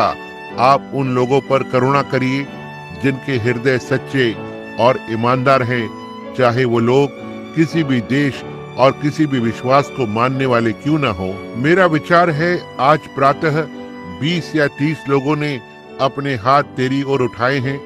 हम उनके लिए तेरा धन्यवाद देते हैं और मेरी प्रार्थना है परमेश्वर कि ठीक इसी समय वो महान अविनाशी अनंत प्रकाश उनके प्राणों में भर दिया जाए, ताकि उनको वैसी शांति मिल सके जिसकी चाह में और खोज में वे गिरजों में भटकते रहे और बहुत सी प्रथाओं को मानते रहे हैं, मगर अब काश पवित्र आत्मा का प्रकाश उनके ऊपर चमक सके। जैसे यशाया कहता है, जो लोग घोर अंधकार में थे उन पर बड़ी महान ज्योति की चमक होने दे। प्रभु, इस विनती को ग्रहण कर, ताकि यह भविष्यवाणी आज लोगों के लिए पूरी हो सके जो आपकी लालसा रखते हैं। इनको ऐसी शांति दे जो समझ से बाहर है और उनको यह पूर्ण संतुष्टि मिल सके कि वे आपसे मिले हैं, उन्होंने आपसे बातें करी हैं और उन्होंने जीवन आपको समर्पित कर दिए हैं। सारे टूटे हुए आप अपने सोने, मूर और लोभान के द्वारा उन्हें चंगा कर सकें। इन लोगों को अपनी महिमा के लिए आदर के पात्र बना लीजिए। प्रभु, इस प्रार्थना को ग्रहण करिए। और अब बीमारी और दुर्बल लोगों की चंगाई के लिए तूने हमें आज्ञा दी है कि हमें उन पर हाथ रखकर प्रार्थना करनी चाहिए। और इस धरती पर आपके अमूल्य मुंह से अंतिम शब्द यही निकले थे कि तुम सारे जगत में जाकर सुसमाचार प्रचार करो। और विश्वास करने वालों की ये चिन्ह होंगे कि वे बीमारों पर हाथ रखेंगे तो वे चंगे हो जाएंगे। हम एक प्यारी सी छोटी लड़की के बारे में जानते हैं जो ठीक इस समय यहाँ है और एक प्रियजन के द्वारा फ्लोरिडा से हवाई जहाज के द्वारा लाई गई है और जो बहुत गंभीर रूप से बीमार है। प्रभु, इसके लिए तेरे बहुत से सेवकों ने तुझे प्रार्थनाएं करी हैं और बहुत से चिकित्सकों ने उसे देखकर निराशा में गर्दन हिलाते हुए कहा है कि अब और कुछ भी नहीं किया जा सकता है। मगर मुझे बहुत खुशी है कि बच्ची की माँ और अन्य लोगों ने उस निराशाजनक उत्तर को स्वीकार नहीं किया है। उन्होंने यह देखने के लिए ठान लिया है कि हर एक पत्थर लुढ़का हुआ है। अगर उनका पक्ष जीवित परमेश्वर ले लेगा तो उनकी वो प्यारी बच्ची फिर से स्वस्थ होकर और जी सकेगी। हे प्रभु, मेरी इस विनती को स्वीकार कर ले और इसके विषय में दूसरे सभी जो यहाँ बैठे निवेदन कर रहे हैं। यहाँ ऐसे बहुत से बीमार लोग बैठे हैं जो उठ खड़े होकर आज सुबह उन ज्योतिषियों की भांति गवाही दे सकते हैं कि हमने पूर्व में उसका तारा देखा है। बहुत से खड़े होकर यूं कह सकेंगे कि हमने उसकी भलाई को जाना और उसकी चंगा करने वाली सामर्थ को अनुभव किया है। उनके शरीरों से लंगड़ापन, कैंसर, अंधापन और सभी प्रकार की बीमारियां दूर करी गई हैं। और प्रभु, हम सारे देशों में अपनी ऊंची आवाज से तेरी जय जयकार, स्तुति और प्रशंसा करते हैं। होने दे कि आज सुबह तेरे ये बच्चे जो अभी यहाँ हैं तेरी आशीषों के सहभागी हो सके। तेरा सेवक होने के नाते अपने कर्तव्य का निर्वाह करते हुए जब हम उन पर हाथ रखते और प्रार्थना करते हैं तो होने दे कि वो चंगे किए जाएं। उन्हें तेरे पुत्र प्रभु यीशु के नाम में चंगाई दे, जिसने कहा था कि मेरे नाम से पिता से जो कुछ तुम मांगोगे मैं तुम्हें दूंगा। अगर परमेश्वर ने ऐसा कहा है तो हम इस पर संदेह कैसे कर सकते हैं। यह वैसे ही सत्य है जैसे कि दानियल की भविष्यवाणियां सत्य पूरी हुई थी, वैसे ही सत्य है जैसे परमेश्वर का होना और प्रत्येक वचन को पूरा होना है। मेरी प्रार्थना है कि यीशु मसीह की महिमा के लिए इस विनती को स्वीकार कर। आमीन। विश्वास है, यह मेरा दीन विश्वास है और मेरे हृदय की निष्ठा और सच्चाई है कि उन स्त्रियों और पुरुषों ने जिन्होंने अपने हाथों को उठाकर प्रभु यीशु को मुक्तिदाता ग्रहण किया है। मैं जानता हूँ कि लोगों को परमेश्वर के सामने वेदी पर लाना एक चलन और रीति है। यह ठीक है, मेरे पास इसके विरोध में कुछ भी नहीं है। मगर यहाँ वेदी पर आकर आप बस एक बात कर सकते हैं कि आप परमेश्वर से कहें कि उसका धन्यवाद हो, उसने आपको बचा लिया है। क्योंकि उसी क्षण जिस क्षण आप ऐसा हृदय से कहते हैं और अपने हाथ उठाते हैं तो परमेश्वर आपकी गवाही पर आपको तुरंत अपना लेता है। आप जमीन की आकर्षक शक्ति के नियम को जुटलाकर आप हाथ ऊपर उठाते हैं, ठीक वैसे ही जैसे उस तारे ने सौर मंडल के नियमों को तोड़कर खुद को जाहिर किया था। सौर मंडल का काम एक क्रम में चलता है और उसी रीति से उसे चलना है, लेकिन इस सितारे ने सारे नियम तोड़ दिए थे क्योंकि उसको परमेश्वर चला रहा था। आज नियमित क्रम कहता है कि आप में से बहुतों को मर जाना चाहिए। डॉक्टर जो कुछ कर सकता था वह उसने करके देख लिया है, यह एक ठीक बात है। मगर जीवते परमेश्वर का आत्मा इस बात को जुटलाकर कहता है कि मैं तुम्हें इस बीमारी से बचा लूंगा। हो सकता है कि ऐसा एक क्षण में ना हो। उन लोगों ने ऐसा माना जैसे उसे देख लिया हो, जबकि वो उस समय तक दिखाई नहीं दिया था। अब्राहम को एक वायदा दिया गया था और उसके पूरा होने के लिए उसने 25 वर्षों तक इंतजार करा, तब वो पूरा हुआ। मगर अब्राहम का विश्वास आगे बढ़ता रहा और प्रत्येक उस बात को नकारता रहा जो उस वायदे के विरुद्ध था। मैं आज क्रिसमस की पूरे संध्या में यहाँ खड़े होकर इस छोटे से झुंड से ये सब बातें नहीं कहूँगा यदि मैं नहीं जानता कि मैं किस विषय में बोल रहा हूँ। कल की बात है, वो महिला अब यहाँ बैठी होगी। उसका नाम श्रीमती राइट है। श्रीमती राइट, क्या आप यहाँ हैं? वे न्यू एल्बनी से आई हैं। वो न्यू एल्बनी की एक मशहूर महिला है। मैं सोचता हूँ कि आप में से बहुत से उनसे परिचित होंगे। पिछली चंगाई सभा यहाँ हुई थी, कहाँ मुझे याद नहीं है।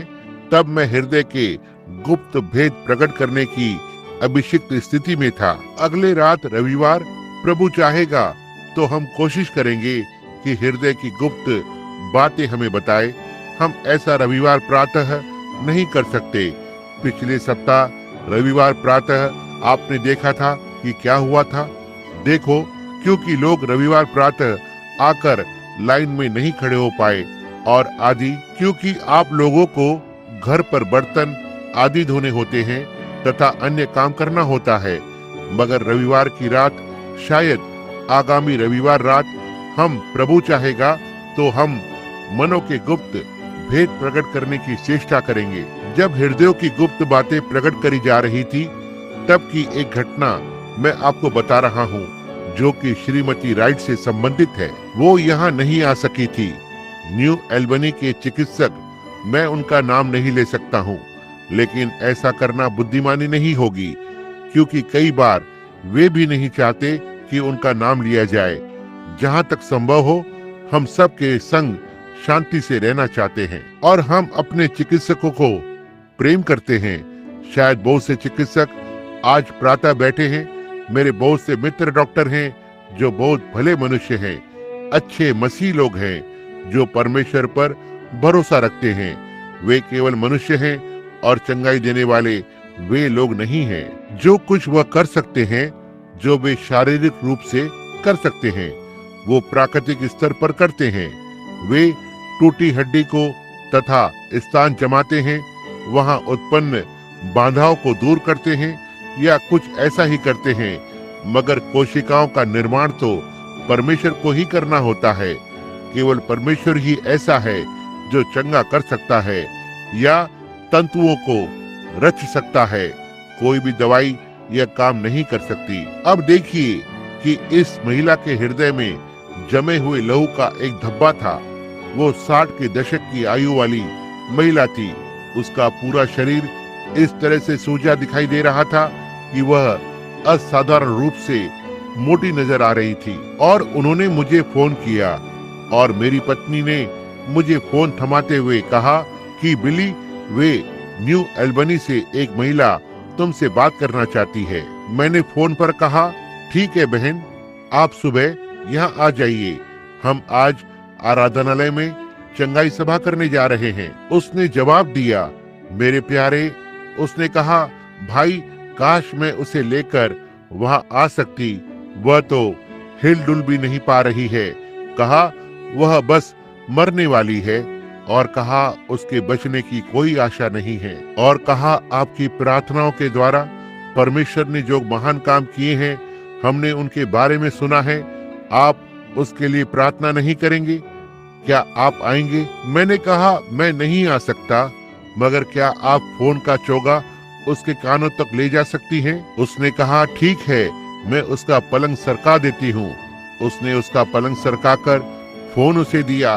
वह मुश्किल से ही बोल पा रही थी। मैंने कहा अगर तुम विश्वास कर सको, विश्वास आशा की हुई वस्तुओं का निश्चय और अनदेखी वस्तुओं का प्रमाण है। यह नहीं कि आप क्या सोचते हैं, वरन विश्वास वो है जो आप जानते हैं कि वैसा ही है। विश्वास है। मैंने उस इतवार को कहा कि अगर मैं भूख से मर रहा हूँ और मैंने मांगा तो रोटी का एक टुकड़ा मेरा जीवन बचा सकेगा, और अगर आप मुझे 25 सेंट दे दें तो मुझे उतना ही आनंद प्राप्त होगा जितना रोटी को पाकर होता, क्योंकि उस पैसे से काफी रोटियां खरीद सकता हूँ। और इसी प्रकार विश्वास के द्वारा चंगाई की पर्याप्त सामर्थ्य है। अगर तुम विश्वास कर सको, यही आपके 25 सेंट हैं। मैं इनसे आनंदित हो सकता हूँ, क्योंकि हो सकता है रोटी मुझसे 10 मील दूर हो, मगर अब मेरे पास 25 सेंट हैं। विश्वास आशा की हुई वस्तुओं का निश्चय है। मैं उन 25 सेंट को पाकर उतना ही प्रसन्न हूँ मानो रोटी खा रहा हूँ।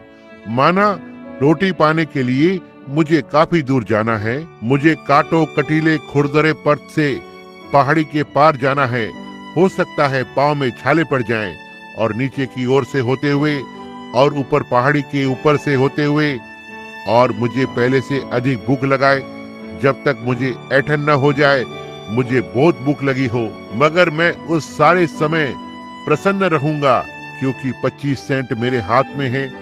रोटियों को खरीदने के लिए कोई बात नहीं कि हालात क्या हैं। अब्राहम 25 वर्ष तक आनंदित रहा, विश्वास को हृदय में थामे हुए कि परमेश्वर ने जो वादा किया है उसे पूरा करने में वो सामर्थी है, और जो उसने मांगा उसे मिला। प्रिय प्यारी बहन, वहाँ परवाह नहीं कि स्थिति चाहे जो भी हो, उस विश्वास को FAITH उन 25 सेंट को ग्रहण करिए। इसे हृदय में अपने हाथों में थामे रहिए और कहिए, कोई परवाह नहीं चाहे जो भी हो।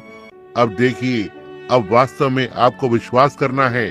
केवल कहने भर के विश्वास से काम नहीं चलेगा। मेरा बच्चा जीवित रहेगा क्योंकि मेरे हृदय में परमेश्वर का वायदा है और मैं उस पर विश्वास करती हूँ। और इसके बाद सब कुछ, सारी दशाएं नकारात्मक बन जाएंगी। समझे? परमेश्वर तब आपके लिए सब विपरीत स्थितियों को बदलकर एक सच्चे परिवेश में को पैदा करेगा। उस महिला ने कल मुझे फोन पर बुलाया था। वहाँ कुछ लोगों ने फोन उठाकर उससे बात करी, मगर वो सुनने को तैयार नहीं थी। मेरी पत्नी ने फोन उठाया, मगर उसने एक न मानी। वो मुझसे ही बात करना चाहती थी। उसने कहा, भाई ब्रैनम, मैं आपके नाम की प्रशंसा कर रही हूँ। मैंने कहा, मेरे नाम की? किस लिए आप ऐसा कर रही हैं? उसने कहा, ओह, यदि आप मुझसे मिल सकते तो बताती। मैंने कहा, तब परमेश्वर की प्रशंसा करिए, वही है जिसने चंगा किया है। उसने बताया, अब वहाँ डॉक्टरों को भी लहू का एक धब्बा तक नहीं मिला है। वह जमा खून वहाँ से गायब हो चुका है। मैं अब सामान्य हूँ और बड़ी अच्छी तरह से चल फिर रही हूँ। बिल्कुल स्वस्थ हूँ, उतना जितना मैं पिछले वर्षों में भी नहीं थी। उनका नाम श्रीमती राइट है। वो अब जीवित है। उन्होंने मुझे अपने नाम का पहला शब्द बताया था। वह न्यू एल्बनी में कहीं रहती है। जगह मुझे इस समय याद नहीं आ रही। एक सप्ताह पूर्व की विगत रविवार हृदयों की गुप्त बातें प्रकट करी जा रही थी। मैं यहाँ खड़ा था। मैंने कहा कि मैं नहीं चाहता कि आराधनालय का कोई व्यक्ति सामने आए, वरन मैं चाहता हूँ कि जो इस आराधनालय का ना हो वो आए और पवित्र आत्मा उसके बारे में बताए। मगर किसी तरह से पीछे की ओर एक तरफ या दूसरी तरफ एक छोटा कद का व्यक्ति बैठा था जिनका नाम हिकरसन था। हम सभी भाई हिकरसन से परिचित हैं। परमेश्वर के अनुग्रह के वास्तविक विजय स्मृति चिन्ह है, और वे किन्हीं लोगों के बीच छिप गए। मैं उन्हें जानता भी नहीं था, मगर पवित्र आत्मा ने पहले से सब कुछ ठहरा रखा था। वे किसी मनुष्य की बाहों के बीच से झांक रहे थे और पीछे की ओर बैठे थे, और मैं नहीं जानता था कि वो कौन है। और मैंने कहा, वे सज्जन जो उस मनुष्य की बाहों के बीच से मेरी ओर देख रहे हैं, वो अपने किसी प्रियजन के बारे में सोच रहे हैं, प्रार्थना कर रहे हैं। मैं सोचता हूँ अपने बहनोई या किसी ऐसे ही भाई के लिए जो मानसिक अस्पताल में भर्ती हैं। उनका दिमाग खराब हो गया है और कभी ठीक होने की कोई आशा नहीं दिखाई दे रही है। और पवित्र आत्मा ने कहा, यहोवा यूं फरमाता है कि वह चंगा हो जाएगा। और इस भाई ने इसका विश्वास किया। फिर भी मुझे इसके काफी दिनों के बाद भी इस बारे में कुछ पता न था। और कल उन लोगों ने उन्हें मानसिक चिकित्सालय से छुट्टी दे दी जो कि केंटकी में स्थित है, और वो अब पूर्ण रूप से स्वस्थ है। और हमारे मेथोडिस्ट प्रचारक भाई कॉलिंस भी परमेश्वर के अनुग्रह का एक और विजय प्रतीक हैं। वो भी आज सुबह यहाँ होंगे। वे दोनों, बाकी के सब भी यहाँ ही होंगे। वे भाई पामर के साथ जॉर्जिया से, जो कल रात मेरे घर आए थे, और वो कह रहे थे कि वो लड़का लुइसविले जाते समय उनसे मिला था। जब उसे मस्तिष्क के अस्पताल से छुट्टी दे दी गई थी। वह बचाया जा चुका है और अब अपनी सब करी गई गलतियों का प्रायश्चित कर रहा है। वह परमेश्वर के अनुग्रह की विजय स्मृति चिन्ह है, परमेश्वर के अविनाशी अनुग्रह का विजय प्रतीक है। वो कल, आज और जुगानुजुग एक सा है। शत्रु को कभी भी अपने को धोखा न देने दो। वहाँ एक अविनाशी प्रकाश चमक रहा है। वह अविनाशी प्रकाश परमेश्वर का पुत्र यीशु मसीह है। उस पर विश्वास करिए, उसे अपने हृदय में बसा लीजिए, उसे विश्वास जान करके ग्रहण करिए। हम प्रार्थना करें। आप देखिए, आप पर हाथ रखकर तेल से अभिषिक्त करके प्रार्थना करी जाती है। तब आप प्रतीक्षा करिए कि परमेश्वर क्या करेगा। परवाह मत करिए, चाहे कोई भी हालात क्यों न हो। यीशु ने मरकुस 11:24 में कहा, उसने कहा, अगर तुम इस पहाड़ से कहो कि उखड़कर समुद्र में जा पड़ और मन में संदेह न करो, वरन विश्वास करो कि जो तुमने कहा है वह हो जाएगा, तो वैसा ही हो जाएगा। अब मैं मूल ग्रीक शब्द का शब्दकोश का अर्थ बताता हूँ।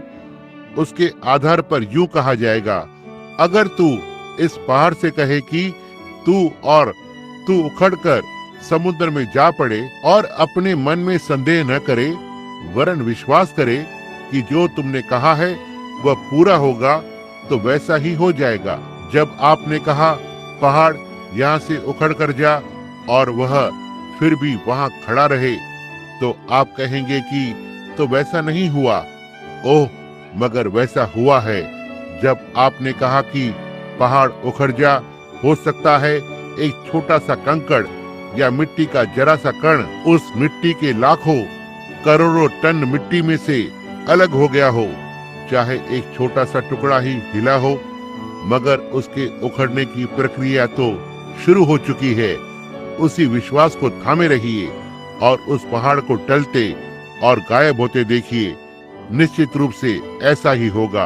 आप अपने हृदय में कहना, बीमारी मेरे बच्चे में से निकल जा, बीमारी मेरे लड़के में से प्रभु यीशु के नाम से निकल जा, और आप संदेह मत करना। ठीक उसी समय अच्छे कीटाणु नया कवच और नया अस्त्र लेकर उठ खड़े होंगे और बीमारी वाले कीटाणु पीछे हटने लगेंगे। वो हार चुका है, क्योंकि मसीह ने अपने मुंह का कड़वा घूंट पीकर शैतान और सारी शक्तियों को हरा दिया है, और शैतान की हर बात, हर शक्ति उससे अलग करी जा चुकी है। अब कुछ नहीं मगर एक झूठ मात्र है। वह झूठ के आश्रय ही चल रहा है, और वो ऐसा ही करेगा जब तक प्रभु ना आए। परमेश्वर के अनुग्रह से हम उसके सुसमाचार प्रचार करने और उसके प्रकाश को चमकाने के लिए पक्का इरादा किए हैं। अब प्रभु, बाकी काम आपका है। अब हम लोगों को बुलाएंगे तो आपका पवित्र आत्मा यहाँ इस छोटे से आराधनालय को लेने आए और प्रत्येक हृदय में विश्वास पैदा कर दे। जब वे खड़े होते हैं और जबकि वे प्रार्थना के लिए यहाँ आते हैं, काश ये लोग यहाँ से जाने के बाद वैसे ही करें जैसे वे मजूसी या ज्योतिषी भटकने के अंधेरे समय के बाद उन्होंने फिर से उस सितारे को देखा था। वे बड़े आनंद से आनंदित हुए। और होने दे कि जब यह लोग अभिषिक्त किए जाएं और इनके लिए प्रार्थना हो चुके, तो यह भी आनंदित हो। सुसमाचार में याकूब ने कहा है कि कलीसिया के प्राचीनों को बुलाकर बीमारों पर तेल मलकर प्रार्थना करो। विश्वास सहित प्रार्थना से बीमार चंगे हो जाएंगे। काश लोग अति आनंदित होकर जाएं और जान सकें कि परमेश्वर का अपना विश्वास उनके हृदय में आ चुका है और जो कुछ उन्होंने मांगा है वह मिल चुका है। अब हे पिता, आपने अपना कार्य कर दिया है। केवल लोगों के ऊपर हाथ रखने की अतिरिक्त जो कुछ मैं जानता था वह सब मैंने कर दिया है। अब बाकी बात लोगों पर निर्भर करती है। काश वे असफल ना हो। अब जबकि बीमारों को अभिषिक्त किया जाता है, तो आज प्रातः परमेश्वर की उस अविनाशी घड़ी का प्रत्येक पहिया सिद्ध रूप में कार्य करे। यीशु मसीह की खातिर उसी के नाम में इस प्रार्थना को मांगते हैं, आमीन। यदि आप कर सकते हैं इस तरह से इस गाने के द्वारा मुझे कुछ होने लगता है। जब मैं वचन सुनाने खड़ा हो रहा होता हूँ तो अनेकों सैकड़ों भाषाओं में मूर्ति पूजकों से, जंगली जाति वालों से मैंने यह गीत सुना है। इन्हीं महिला ने इसी पियानो पर, जहाँ तक मुझे याद है, यह गाना मुझे सिखाया था। लगभग 11 साल पहले जब मैंने पास्टर की सेवकाई का पद त्यागा नहीं था, मेरे मित्र पॉल रेडर ने यह गीत लिखा था। यीशु मसीह जब पहाड़ से उतर कर आया तो उसे एक लड़का मिला जो मिर्गी की बीमारी से ग्रसित था। चेले उसे ठीक नहीं कर सके थे। उस व्यक्ति ने कहा, प्रभु मेरे बच्चे पर दया कर। यीशु ने कहा, अगर तू विश्वास करे तो मैं चंगा कर सकता हूँ, क्योंकि विश्वास करने वाले के लिए सब कुछ संभव है।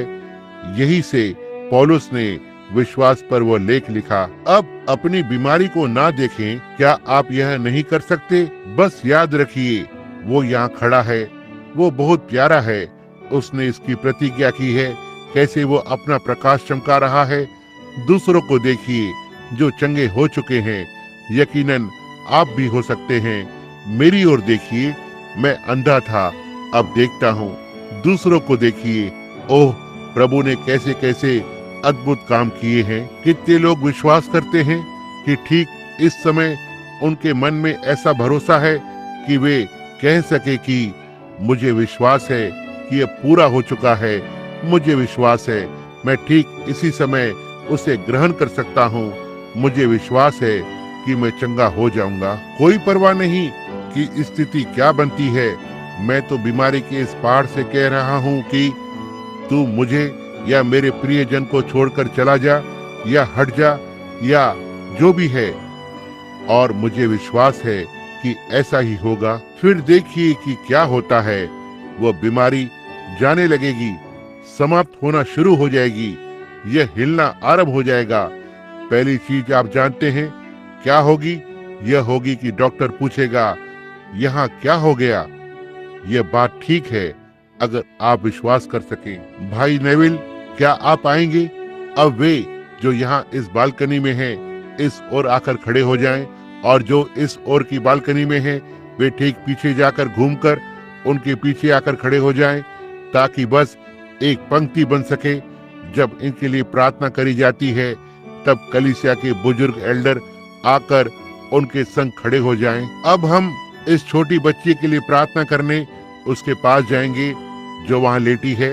हम ठीक उस तक जाएंगे जहाँ वो है। मैं उन लोगों को चाहता हूँ जो जिन और लोगों के लिए प्रार्थना होनी है, वे इस और इधर से जाएं। अब मैं चाहता हूँ कि हर कोई प्रार्थना करे। आप इस करी जा रही प्रार्थना के एक भाग हैं। आप सभी इसके लिए प्रार्थना करें। वहाँ जो सेवक खड़े हैं, वे आपका मार्गदर्शन करेंगे कि अब आपको पंक्ति में खड़े होना है। एक क्रिसमस का तारा क्या कहता है? मेरे प्रिय मित्रों, बहुत से लोग अब आपके लिए प्रार्थना कर रहे हैं। बहुत से भले पुरुष और भली स्त्री, संत, धर्मी पुरुष और स्त्री, मेरे भाई नेविल मेरे साथ खड़े हैं, जिन्हें मैं वर्षों से जानता हूं कि वह धार्मिक सज्जन हैं। शहर से बाहर के जो लोग यहाँ आते हैं, वे मुझे फोन करके कहते हैं कि कहा वह जो आपके पास्टर हैं, वे कौन हैं? मुझे उनका पता बताइए, मैं उन्हें पत्र लिखना चाहता हूँ। वे भले, निष्ठावान और वफादार मसीह लगते हैं। मुझे बहुत खुशी है कि मैं कह सकता हूँ कि भाई नेविल अत्यंत धार्मिक व्यक्तियों में से एक हैं, जिन्हें मैं जानता हूँ। जो कुछ वह प्रचार करते और कहते हैं, उसे ही जीते हैं या जीवन में उतारते हैं। उनके हाथों में अभिषेक करने वाला तेल का पात्र है। परमेश्वर के हाथ में सामर्थ्य है। क्या आपके हृदय में विश्वास है? यदि है तो वैसा ही होना है। यहाँ पर धार्मिक जन या सेवक खड़े हैं जो आपके लिए प्रार्थना करने जा रहे हैं। अब कुछ घटित होने वाला है। कोई आपको यहाँ इतनी दूर तक लेकर आया है। यह सितारा था, अब वो तारा, भोर का तारा, अब उस अविनाशी अनंत ज्योति को ग्रहण कीजिए। हम इस ओर से शुरू करेंगे, जैसे कि मानो बपतिस्मे दे रहे हों। देखो, बीमारों को तेल से अभिषेक करें, प्रार्थना करें। विश्वास की प्रार्थना से रोगी बच जाएगा। यीशु ने अपनी कलीसिया से अंतिम शब्द ये कहे थे, विश्वास करने वालों में चिन्ह होंगे, वे बीमारों पर हाथ रखेंगे और बीमार चंगे हो जाएंगे। दूसरे शब्दों में मैं यह कहूँगा, आपके शब्दों में ऐसा कहा जाएगा, जहाँ कहीं ये सुसमाचार प्रचार किया जाता है, दुनिया में कहीं भी मेरे दास बीमारों पर हाथ रखेंगे और बीमार चंगे हो जाएंगे। ठीक है, समझे? अब केवल एक बात की निंदा करनी है, उसे नकारना है, और वो है अविश्वास। अब देखिए, किसी के हाथ रखने में चंगाई नहीं है। अगर मैं या कोई मेरा भाई सुसमाचार प्रचार करने के योग्य नहीं है, जो कि हम हैं ही नहीं, यह तो उसका अनुग्रह है, मगर इससे तो कुछ अंतर ही नहीं पड़ता कि हम कैसे हैं। बात तो उसके वचन की है, उसको वो हमारे ऊपर निर्भर नहीं होना है। वह तो अपने इस वचन से काम करता है कि अगर तू विश्वास करे। अब कितने लोग वहाँ पर इन बीमारों के लिए प्रार्थना करने जा रहे हैं? कृपया हाथ उठाइए। मैं चाहता हूँ कि आप लोग उस ओर ध्यान लगाइए जिधर आपके लिए प्रार्थनाएं भेजी जा रही हैं, अब स्वर्ग की ओर। जबकि भाई नेविल बीमारों पर तेल मल रहे हैं, हर कोई सर झुकाए और उनके लिए प्रार्थना करे। 1 मिनट रुकिए। अब यह सभा इन बीमारों के लिए प्रार्थना करेगी। हे करुणादायक परमेश्वर प्रभु, अब हम अपने सेवक होने के कर्तव्य को पूरा करते हैं। प्रभु, इसमें संदेह नहीं कि यहाँ इस पंक्ति में बहुत से लोग बहुत अधिक बीमार हैं।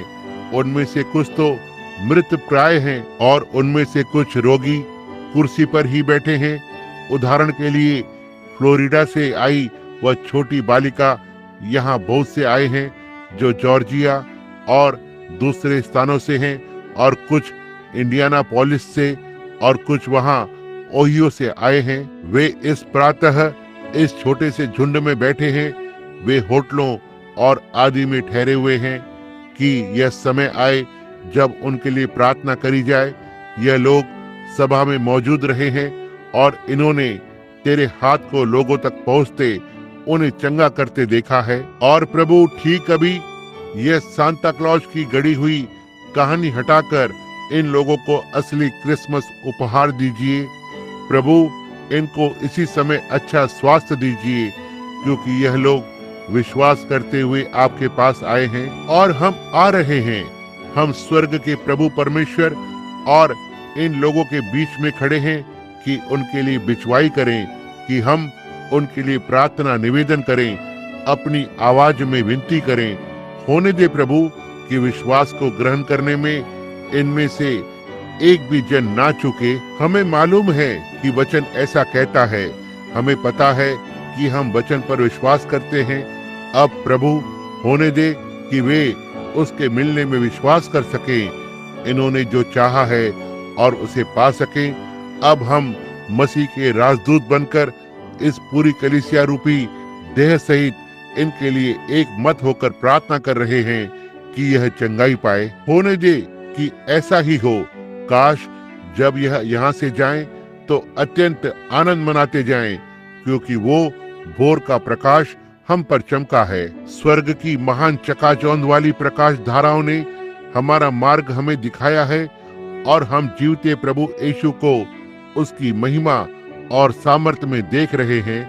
आमीन। जब यह बालिका जब तेल से अभिषिक्त करी जा रही है, तो प्रभु यीशु के नाम में हम इस पर हाथ रखकर प्रार्थना करते हैं कि सर्वशक्तिमान परमेश्वर के हाथ से इसकी बीमारी जाती रहे और यह चंगी हो जाए, यीशु के नाम में। आमीन। परमेश्वर आपको आशीष दे। जाइए और जाकर प्रभु यीशु के नाम में चंगाई ग्रहण करिए, क्योंकि तेल द्वारा इन्हें अभिषेक किया गया है। प्रभु यीशु के नाम में हम प्रार्थना करते हैं कि इन सज्जन के मन की इच्छा पूरी करी जाए, प्रभु यीशु के नाम में। आमीन। तेल द्वारा अभिषिक्त इस भाई के ऊपर हाथ रखकर यीशु मसीह के नाम में प्रार्थना करते हैं